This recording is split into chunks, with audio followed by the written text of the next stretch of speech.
After such an amazing introduction, I hardly think I should say anything, right? Except to thank all of those people who've made this occasion and this book possible. It's impossible to name them all. It was once said that it takes approximately 400 people to produce a serious book. So I want to make a quick list of the ones that are obvious and important to me, but not overlooking everyone who has contributed. First, my thanks to my best and most loving critic, my wife, Marie Balaban, who read every word 3 or 4 times and found all of the mistakes. So anything in there that's a problem is, you know where it came from. And thanks to my dedicated and sophisticated publishers, Dave and Sue Mehmet in the back, Wordcraft of Oregon, and to the designer Kristen Summers. Is Kristen here tonight? She did everything, cover and inside, to make this book beautiful. Also thanks to my colleagues and friends in the English faculty, as we've heard, Los Berry, Tom Madden, and all of those people who have been working on keeping Ars Poetica alive since I turned it over to David and Jody in 1988, and to the students who, such as Will Bowman, who keep the series rolling. I can remember 18 years of bringing writers right into this same place, maybe 3 writers a year for that period of time, the last being the Nobel Prize winner, Czesław Miłosz. And I've always delighted in the fact that David and Jody have carried it forward, and we are the only such series east of the Cascades in Oregon. Also thanks to Pierce Library staff Karen Clay, Shirley Roberts, Connie Johnson, and everyone who keeps this place moving and reorganized and beautiful. It's impossible to imagine how much hospitality and goodwill it takes for them never to falter in making this kind of occasion possible. Also, I want to thank University Advancement, especially Laura Hancock, who always gets the story out in timely and accurate fashion. And also, thanks to directly and specifically, although not named, all of those people who are staff, one of whom I'm going to describe for you in some detail tonight, who keep everyone else supported in all of the attempts that they make, to keep this world and the literacy we value alive and well and organized and moving. And thanks finally to all of you who braved the winter night to be here. I know that it takes, although we have slush tonight, right, on the streets instead of ice, it still takes some effort to be here. This book, to speak specifically, covers a huge span from about 1927 to about 1988 and after. And the narratives in this book are located in places both in the Pacific Northwest and abroad. There are 2 essays, one set in China and one set in Spain. Taken collectively, they form a collage of memoir of growing up in Western Washington, moving to Northern Idaho, in a period between 1943 and 1988. Rather than read snippets from multiple of the 11 essays that are here, I decided to read only one essay this evening, specifically because there's only one essay in this collection that's located here in the Grande Ronde Valley. And it also involves directly my relationship with a neighbor named Jean Hoffel, who was a university employee for 27 years. The essay itself has a kind of evolution that's unusual for me, but I think it's well worth sharing.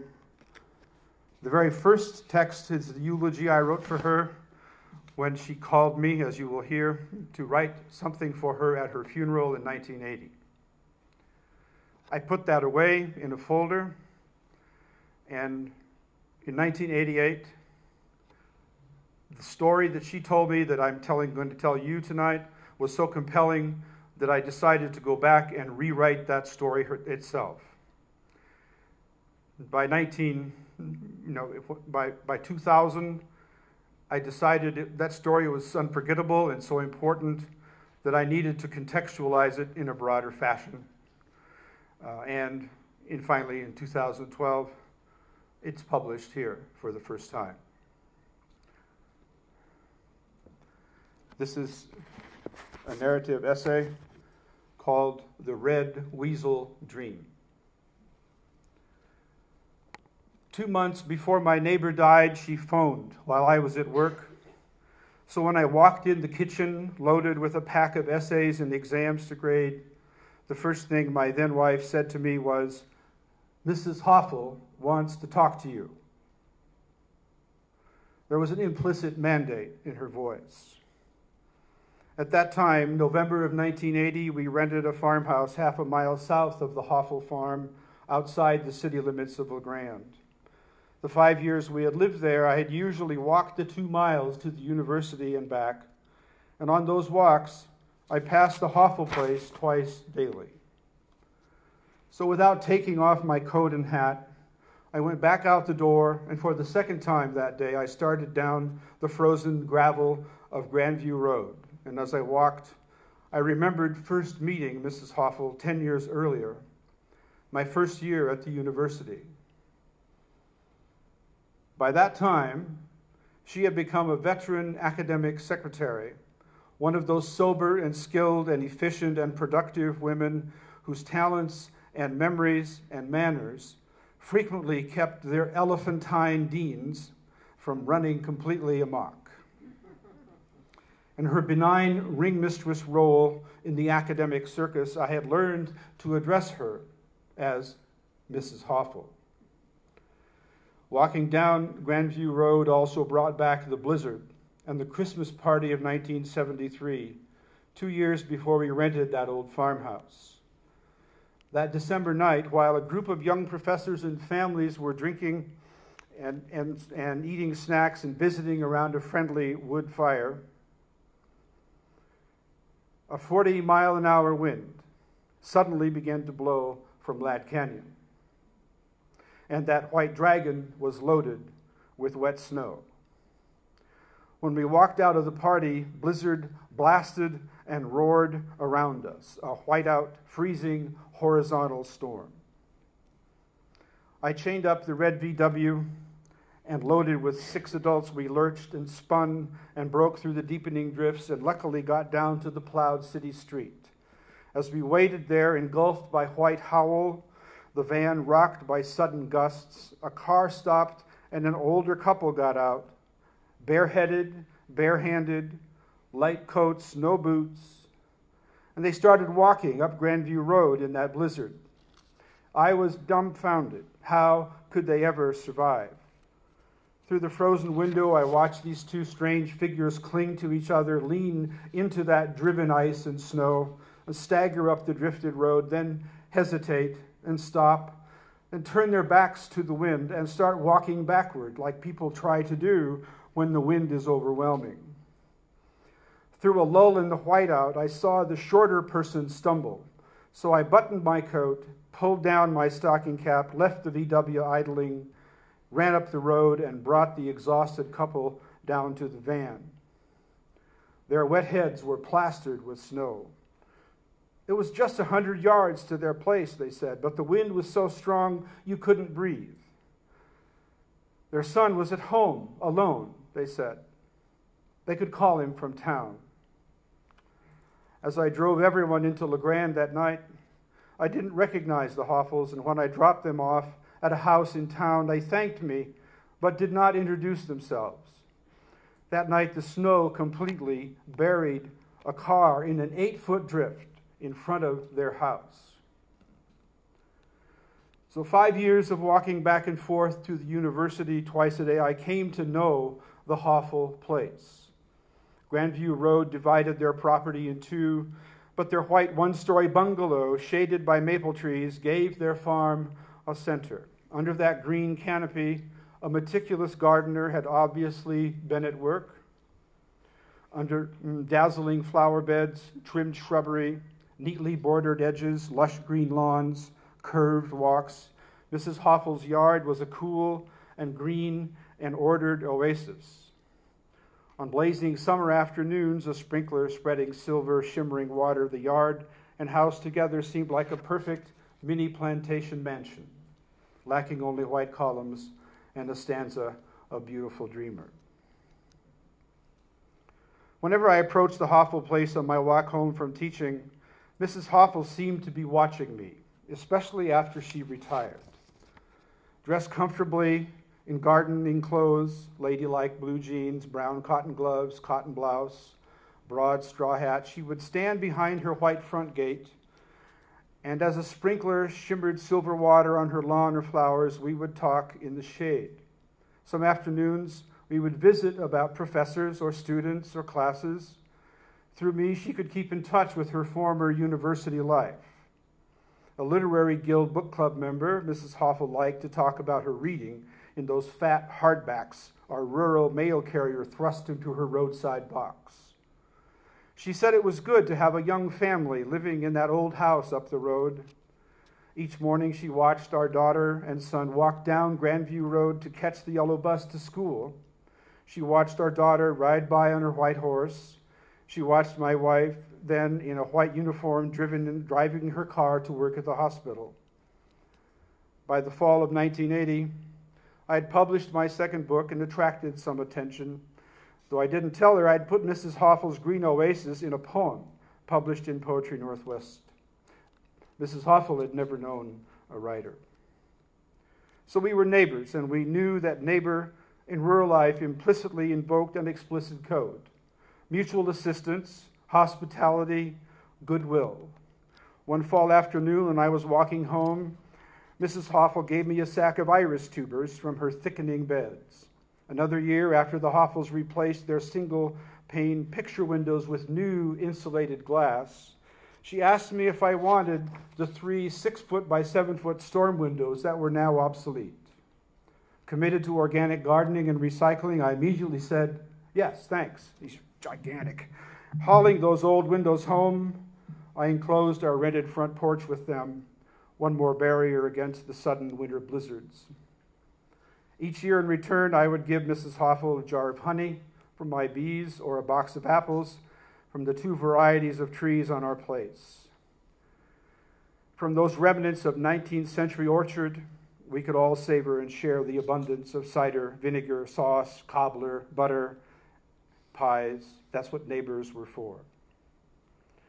Still, though those 5 years of blizzards and neighborly sharing and random visiting, I cannot say I knew Mrs. Hoffel or her husband or her son very well.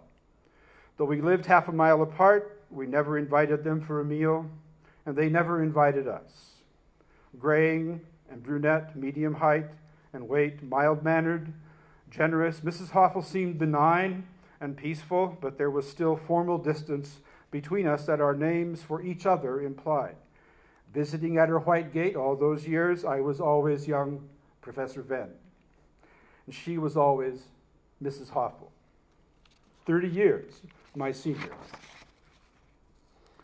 Her son I knew as a helicopter pilot. One winter Sunday, he trembled at my door, and after we sat down by the fire, he spilled his coffee and told the story of crashing his helicopter in high winds while ferrying skiers up the mountains at Anthony Lakes.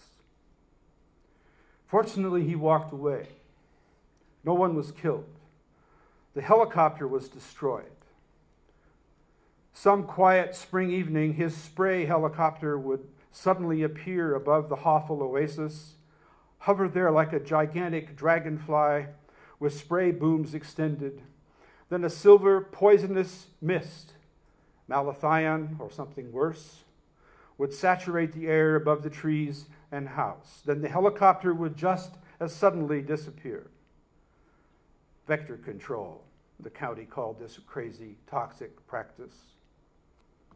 But watching that poisonous veil descend made the Hoffels in their perfect world feel suddenly endangered and surreal.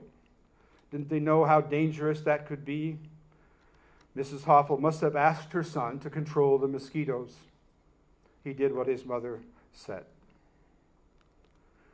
Mr. Hoffel I knew only by his absence. Though I saw his car in the driveway, I never saw him working in the yard or fields or barn.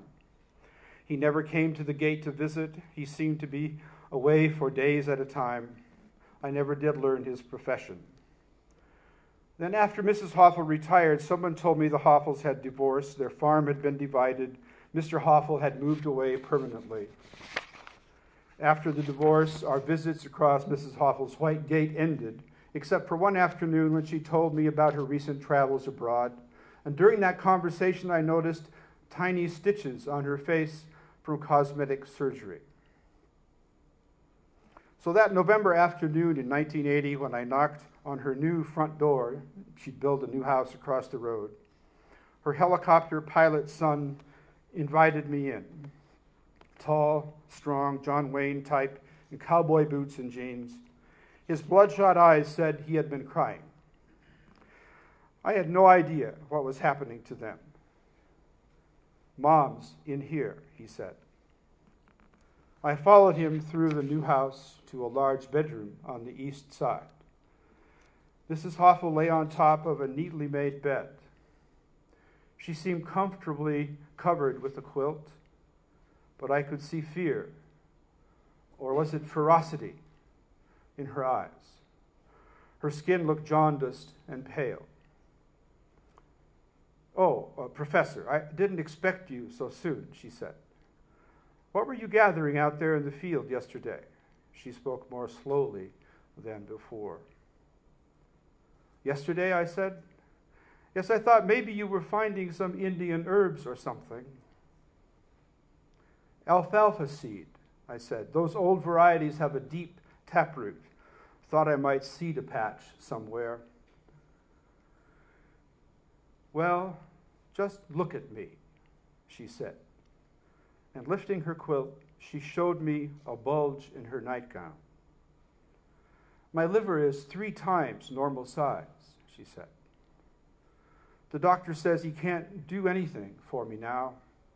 He gives me 3 months to live." Starting to sob, her son walked to the window, turned his back to his mother and me. His shoulders heaved as he cried and stared out over the November stubble. I watched him a moment, then turned back to Mrs. Hoffel. She had covered herself again, except for my grandparents' deaths, which I had not been present at or observed.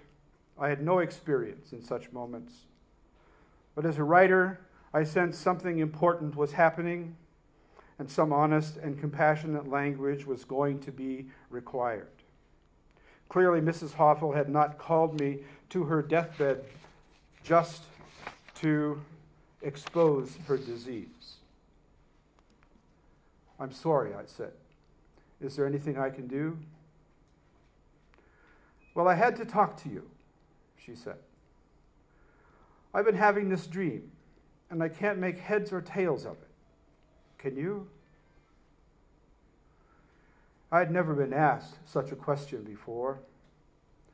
I'd recently finished Erich Fromm's The Forgotten Language, but only had my literary training to help her, that common writer's work of reading and writing and teaching the importance of symbols. Well, what was the dream about?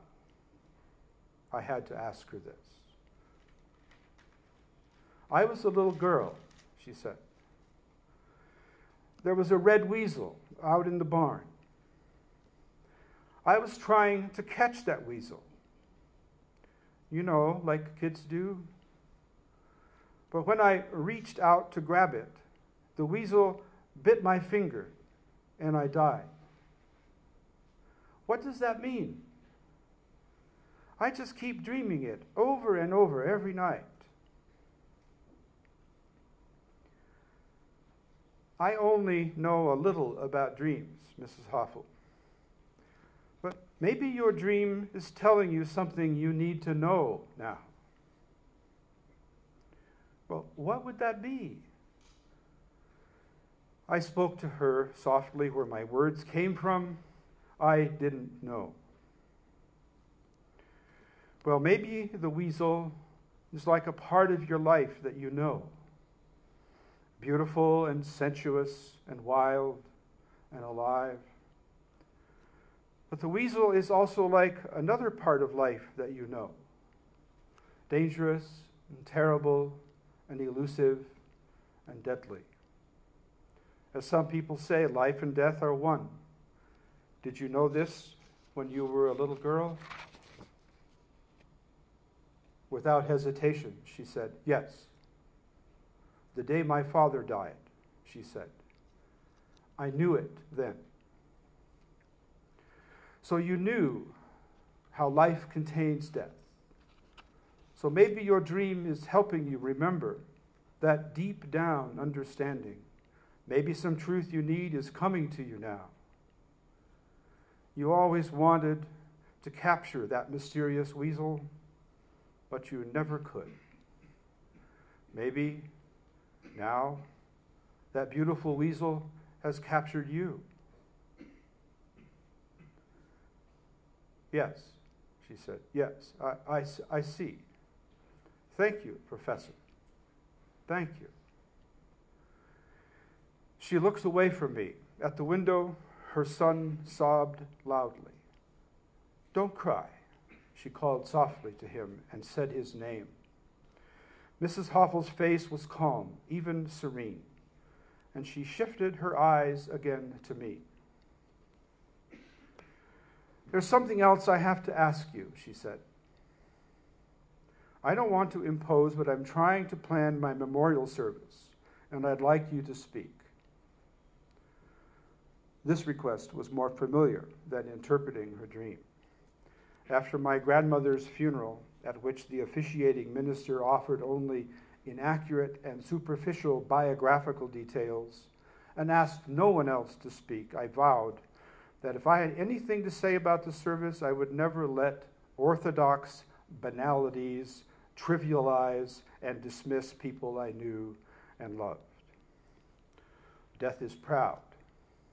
To face it and understand it, we all need the best language and the power of specific and collective memory, not just conventional and cliched otherworldly cant and the formulae of newspaper obituaries.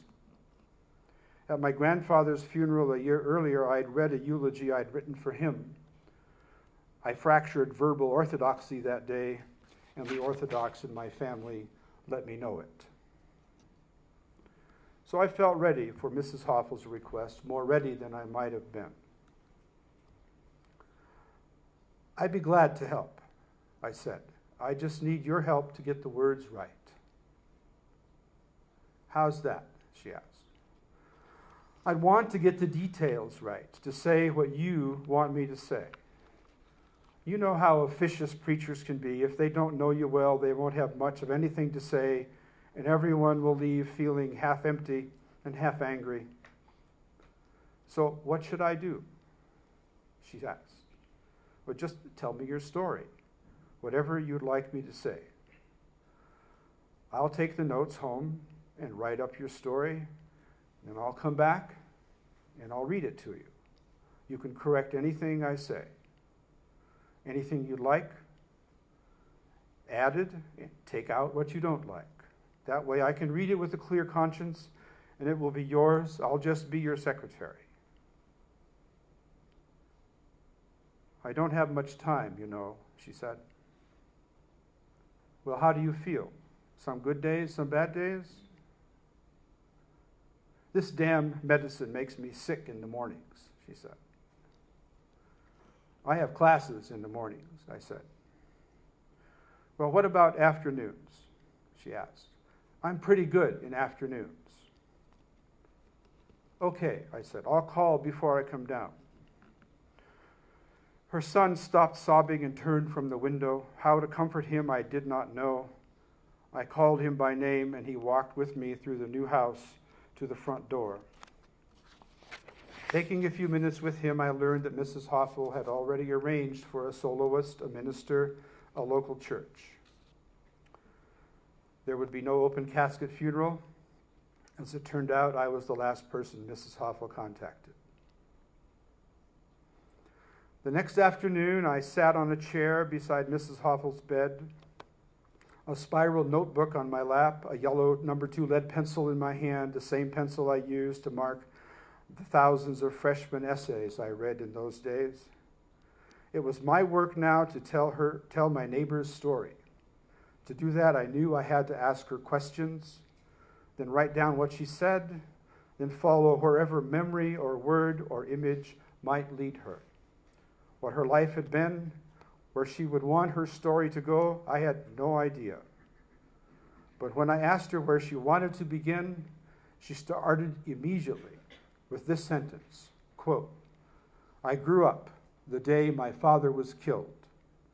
I had to phone all the relatives to let them know," unquote. Before Mrs. Hoffel tired that afternoon, I wrote 6 full pages of quotes and notes. She was lucid, alert, and thoughtful. Her memory for dates and names and people and places exact. As she spoke, I figured out that she was 68, and she felt she was too young to die. She was not at peace. She still had work to do. Though I knew she would be selecting what she wanted her memorial service audience to hear, her whole life opened before me there. Her last sentences brought her story down to the present crisis, not her death at all, but marriage and divorce. And about them, she spoke plainly and clearly. Quote, "We shouldn't blame each other for what happens. People should try to stay together. There's nothing as beautiful as 50 years of marriage. I missed the boat in marrying too young." "Let me write this up for you," I said. I closed my notebook and stood. "Okay. How soon will you come back?" she asked. As soon as I can," I said. Stacks of essays and exams waited for me on my desk. "Well, don't wait too long," she laughed. "I might not be around." "How about tomorrow?" I asked. "I just need time to type this up and arrange some details. I'll use as much of your wording as I possibly can." "That's fine," she said. The next afternoon, while typing up a 4-page double-spaced draft, I suddenly realized I was ghostwriting a brief and intimate autobiography for my neighbor. Far more explicit and personal than obituary, this would be Mrs. Hoffel's voice speaking from the grave. However, to people attending the service, the text might seem biographical. It would sound like I was just writing about my neighbor. That would be misleading. I made a writer's note, prefatory. This eulogy is mostly composed of Mrs. Hoffel's words and phrases. As a writer, my work here was to be as faithful as I could to my neighbor's voice, to let the memorial service audience hear her speak for herself for the last time. When I took the first draft down Grandview Road that next November day, I had no idea how Mrs. Hoffel would respond. While she had rambled freely from childhood to adolescence to adulthood during our interview, I knew that her sequence would not be easy to follow, even for relatives who knew her. How would she respond to my arranging her story chronologically? There were questions of fact that I wondered about. There were omissions that troubled me. I considered ways to include the red weasel dream in her story, but I knew she never intended that to be part of her service. Her self-portrait seemed to be surrounded by the white fence of decorum. Should I coax her to be more Molly Bloom, to risk more taboo or more confession? Had she sought for love again? Had she met someone? Was that why she'd undergone cosmetic surgery? No, this would be Mrs. Hoffel's piece, and whatever light and shadow she wanted to create would be respected.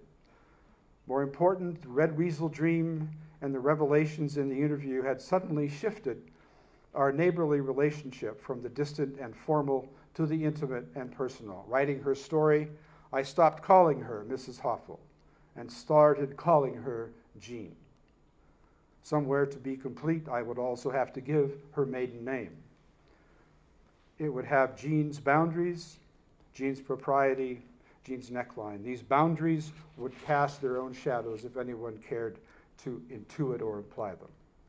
What her secret life had been would remain secret. So when I sat down beside her bed again, I said to Jean, I'm going to read this to you very slowly, one sentence at a time.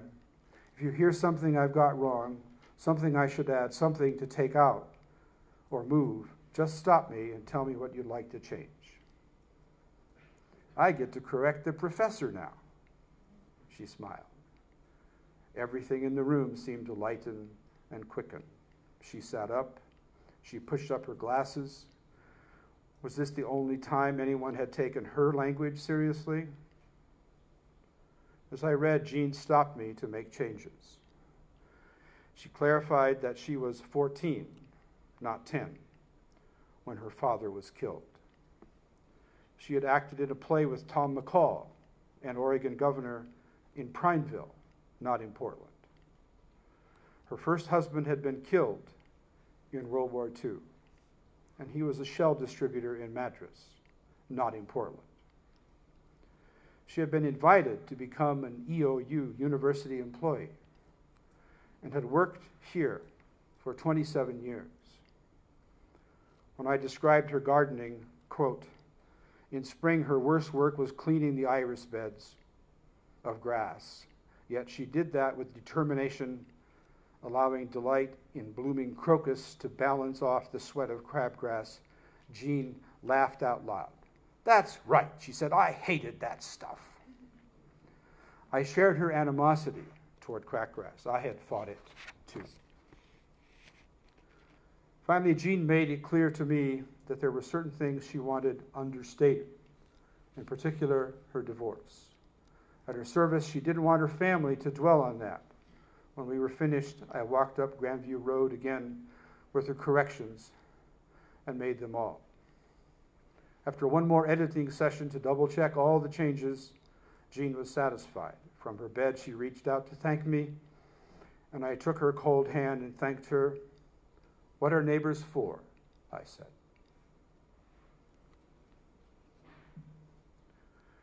December 30, 1980, Jean's daughter-in-law called to say that Jean had died. Her memorial service had been scheduled for the next day, December 31st, the last day of 1980. She had chosen an ending. That frozen December afternoon, I drove down Grandview Road to St. Peter's Episcopal Church, a magnificent small structure of hand-hewn granite with fire engine red doors shaped as Gothic arches. Inside the doors, an usher gave me a memorial service flyer published by the funeral home. The usual page of doggerel started on one side. I didn't think Jean would choose doggerel to greet everyone, but who knows? On the facing page, Jean's birth and death facts were printed. Born in Prineville, Oregon, September 10, 1912. Died December 30, 1980, La Grande, Oregon. The flyer gave her name as Jean Roberta Hoffel. No maiden name. That would be part of my work. She never told me her middle name was Roberta. I wondered why. Maybe she felt it was ugly. I knew other women who fled from their middle names as well. From the back of the foyer, I watched as cold, sober faces in winter coats and hats and scarves and gloves came in those red Gothic doors. Most of them I did not know. As they took off their coats, the organ consoled them with soft and gentle chords of familiar hymns. Eventually, someone, a member of the family, perhaps, ushered me down the aisle to a backstage wing. There I met the minister, draped in his cream robes and tassels. Someone told him I was going to give a eulogy. He'd never given one himself and seemed relieved. Predictably, he didn't know Jean well. The soloist would be Howard Anderson, one of my university colleagues. He stood there, salt and pepper mustachio, half-bald, best brown tweeds, garrulous. Did you know Jean? He said. We were neighbors, I answered.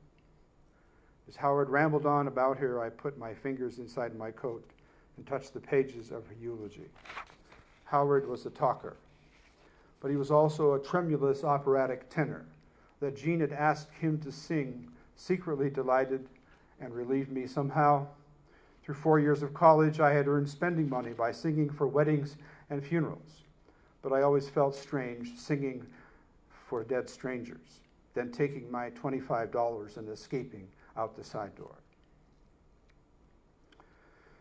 So while the organist played her soft low chords, we three middle-aged men appeared from backstage, crossed the soft Episcopal platform carpet, and each of us settled into a different chair, each apart from the other, each with a different view of the full sanctuary, each with a different kind of language for Jean's service. I didn't know how the other two men felt, but a vast turquoise peace filled me, as though I floated in a wild Minam River pool some Sunday afternoon.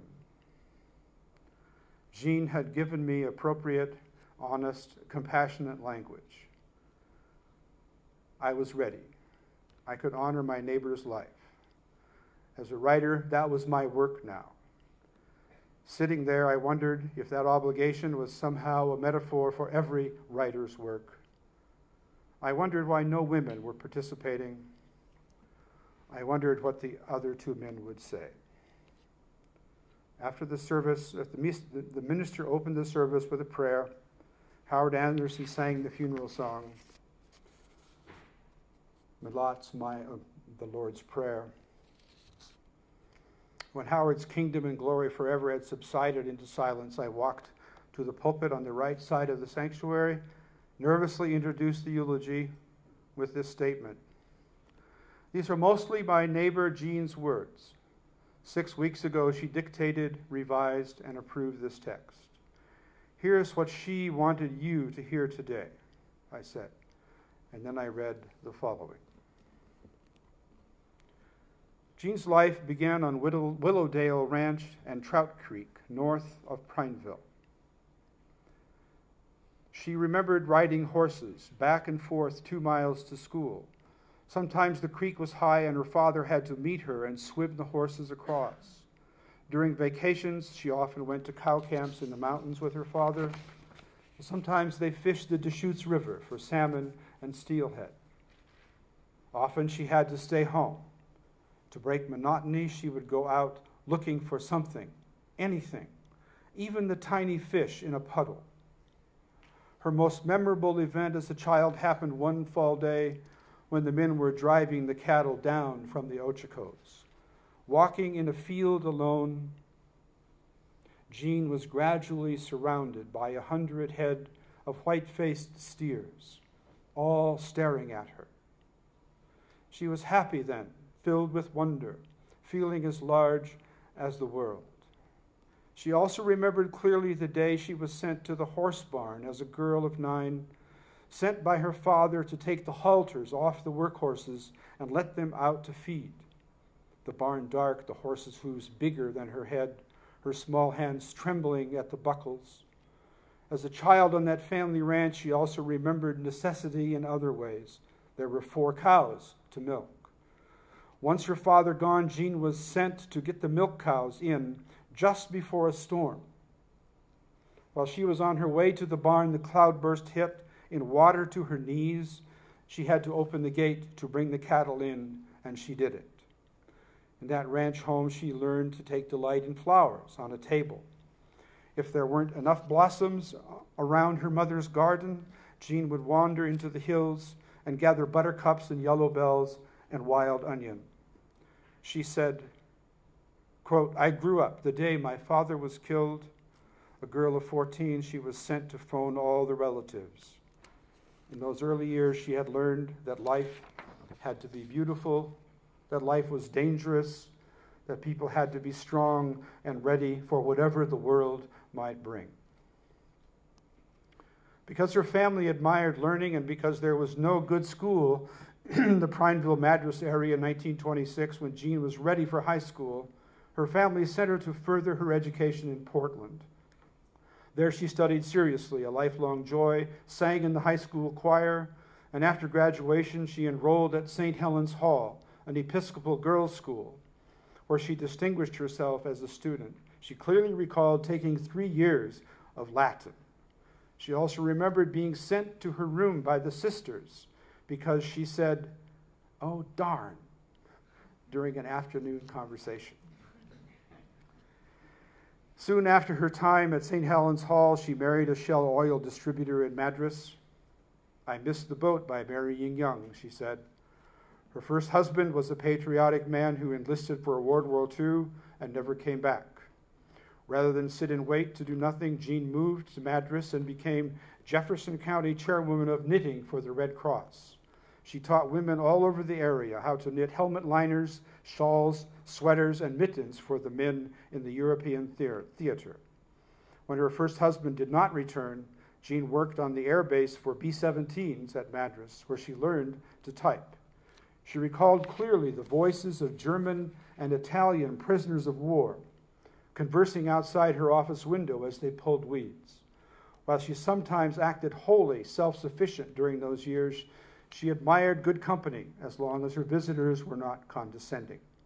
For companionship, she boarded a local mathematics teacher. They were both avid readers and filled long evenings together with conversation and novels from the Literary Guild Book Club. While death came home to her with the war, new life was also rising. She met Robert Hoffel at the air base where she worked. From Minnesota, he had come west to the University of Oregon to play basketball. 3 times the military machine tried to send her new partner to the European theater to stop Hitler. But each time Robert Hoffel was halted in New York when the army discovered that his clothes had to be tailor-made. She married Robert Hoffel in 1947, and they moved to Pendleton, then to LeGrand. After brief residencies in the Eocene courts and a tenancy at the Browntons, the Hoffels moved to Grandview Avenue, where they lived for 30 years. Here in LeGrand, Jean's life began to flower. She enrolled at Eastern Oregon University and completed her sophomore year when she was invited to become a university employee. She worked here for 27 years. In LeGrand, her son Greg was born when she was 38. Here she began to work again for that oasis called home east of the Cascades. She made abiding friends among her neighbors, Gerda Brownton, Lou Epling, Ruth Crossan. She and her husband became active in the Episcopal Church, the League of Women Voters, a bridge club. She helped her neighbors by caring for their children. She taught a course in drying and arranging native flowers. She taught her son to ride. She and her husband bought matching black horses. They packed into the Little Minam River. They rode the Eagle Cap Wilderness together. They built a barn and corrals. She knitted over 300 garments. After her divorce, she traveled to forget Texas, the Orient, Europe, the Caribbean. Jean's wisdom was traditional and profound. It began with taking good care of things and not fouling things up, in making a contribution to the world. She believed in the old ranch ethic: neighbors should help neighbors. The worst violation of her code was a broken promise. She believed in what she heard and held it to be true. Above all, she believed in the dignity of her own heritage and refused to allow anyone to belittle her traditions or her past. As she said, "I just wouldn't put up with that kind of guff." For some, these convictions meant she was proud and difficult to get along with. For others, her sense of her own dignity was a reminder of their own. Above all, she believed in the value of learning, of developing potential, of exploring beyond the edges of what she knew. Quote, "Nobody has defined God yet," she said. "There are many ways to see the world." Among those ways, she chose the image of the wheat field as a source of truth, fields she had seen go through all their seasons, fields which she knew showed their seasons well: planting, growing, maturing, harvesting, tillage, regeneration, planting again. While this image did not completely comfort her, no vision of the truth can do so. She believed she was not quite ripe. She had a granddaughter to nurture, and so she felt her death was an interruption of her maturity, a sudden summer storm over ripening grain. Yet her seasons were full and many, and her garden was her reward. She loved the Grande Ronde Valley for its green, and it responded to her affection season by season. In spring, her worst work was always cleaning the iris bed of quackgrass. She graced the tables of banquets and meetings with bouquet after bouquet of gladioli, asters, and even sweet peas. She fought the slugs and bugs and was fierce in her determination to keep things alive once she had planted them. In fall, she always grimaced at the early valley frost, the short growing season, but still she dug the bulbs and took them in and raked the yard and mulched the strawberries. In the winter, she retreated to her houseplants, watched the road drift shut outside the window. Quote, "I came from strong people," she said, "and we had many tragedies in our lives. A father killed, brother died, a nephew killed." Jean knew these tragic feelings of loss. An infant daughter of her own died soon after birth. But in all of those moments like this now, she knew that in spring what she cared for would be green again. She knew that life would continue. That is her legacy to us and to her family, a legacy of work, flowers, dignity, and courage. While grief is honest and sure, let us remember that Jean fought for life going on, no matter what event or weed or season or storm. I sat down. The rest of the service is a blur. I remember giving a copy of that text to Jean's son. As I was leaving the church, a woman came up to me and said, "That was very good. Jean did it right.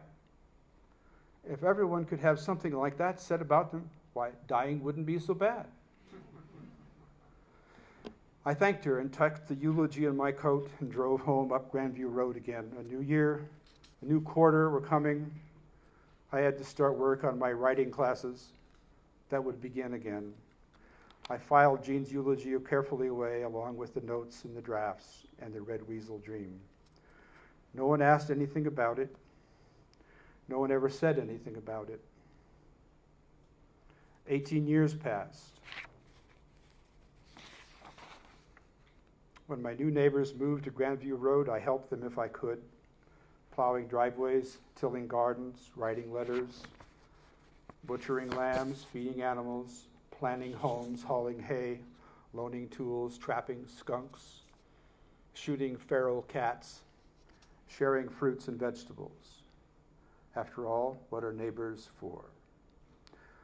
Our children babysat Jean's granddaughter.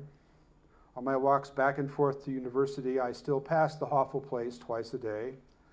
Most years, that sudden winter blizzard came again and drifted shut the road, and that lad canyon wind blew on and on.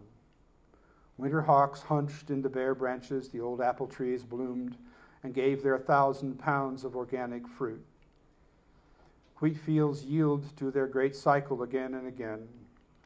Every year, I watched Jean's beds of flowers bloom, hyacinths, tulips, daffodils, jonquils. The maples and elms she planted gave their green shade to the yards. All up and down the road, summer dust boiled up behind her. After Jean's white fence fell finally down, divorce blew away her son and daughter-in-law. They sold their new house, the one where Jean had told me her story, and moved away. Sometimes when I passed her place, I would try to remember Jean's eulogy, but her Red Weasel Dream would always come to me first. Across Grandview Road, the old Hoffel place, as I called it then, was bought and sold several times. City planners eventually changed Grandview Road to South 18th Street and gave Grandview Road to the gravel track south of our house. Then, one year, everything began to change. Howard Anderson was reassigned to teach technical writing, then retired and died. I failed to attend his funeral. The spring of 1997, a blizzard of frozen, irreconcilable differences finally blew me away. Divorce, I moved to town. One spring afternoon in 1999, my university phone rang. A young woman's voice said, I probably wouldn't remember her, but she was Jean Hoffel's granddaughter. Of course I remembered her. She had been a toddler that December Jean died. Someone had told her about the eulogy I had read for her grandmother back in 1980, and did I happen to have a copy? She would like to read it, to keep it. Of course. Of course, I said. I went to my files, took out the text, and gladly delivered it to my lost neighbor, a piece of her family, her history, her place. As I handed Jean's eulogy to that beautiful young woman, I could see Jean's features in her face, and I felt something was missing. So today, 20 years later, this is the larger story of her grandmother's eulogy, her wed Riesel dream, and my old neighbor on Grandview Road. After all, what are writers for?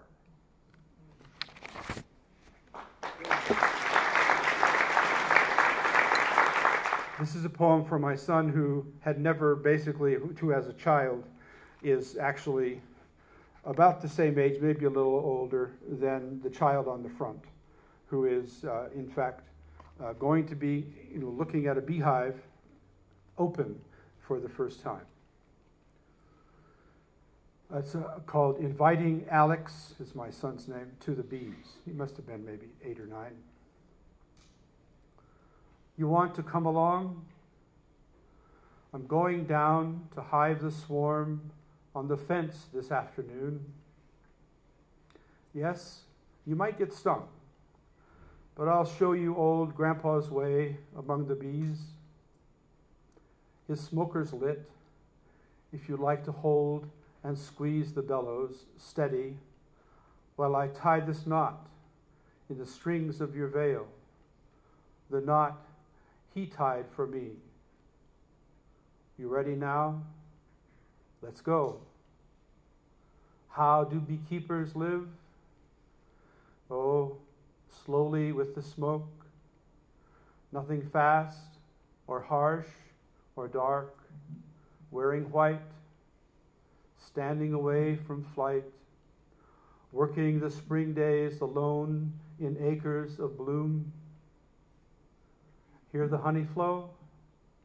That hum? Easy.